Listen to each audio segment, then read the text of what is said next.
Hi అండి. అందరికీ నమస్కారం. ఈరోజు మనం చేయబోయే రెసిపీ గులాబ్ జామ్.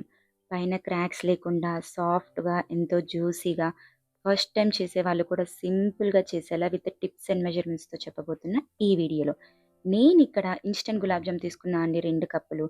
2 కప్పుల పిండికి 4 కప్పుల షుగర్ తీసుకోవాలి. అంటే డబుల్ క్వాంటిటీలో.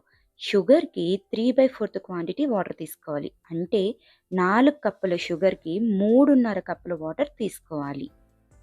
పాకు కోసం స్టవ్ ఆన్ చేసి షుగర్‌ని ఫస్ట్ కరిగించుకోవాలి.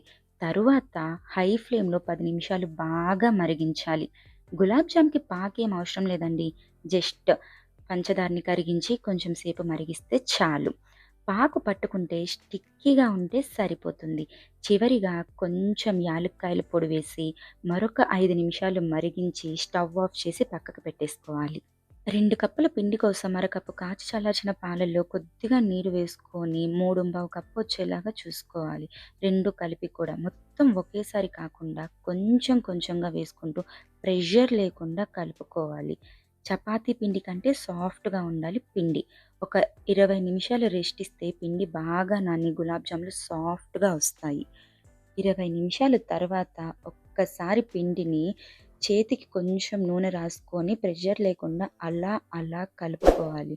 ఇప్పుడు మీకు కావాల్సిన సైజులో బాల్స్ లాగా తీసుకొని అరచేతి మధ్యలో పెట్టి కొంచెం ప్రెషర్ ఇచ్చి రౌండ్‌గా క్రాక్స్ లేకుండా అన్ని బాల్స్ లాగా చేసుకోవాలి పిండి మొత్తాన్నీను. ఒక పాన్ పెట్టి ఆయిల్ వేసి మంటని లో ఫ్లేమ్‌లో పెట్టండి.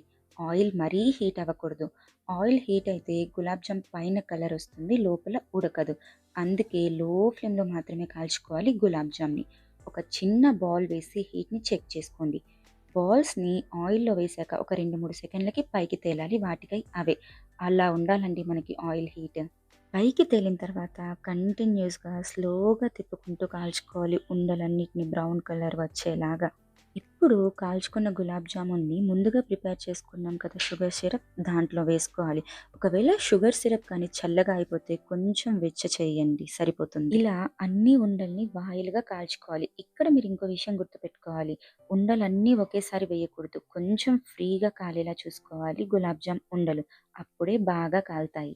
ఇలా చేసుకున్న గులాబ్ జామున్ అన్నిటిని 4 గంటలు పక్కకు పెట్టుకోవాలి.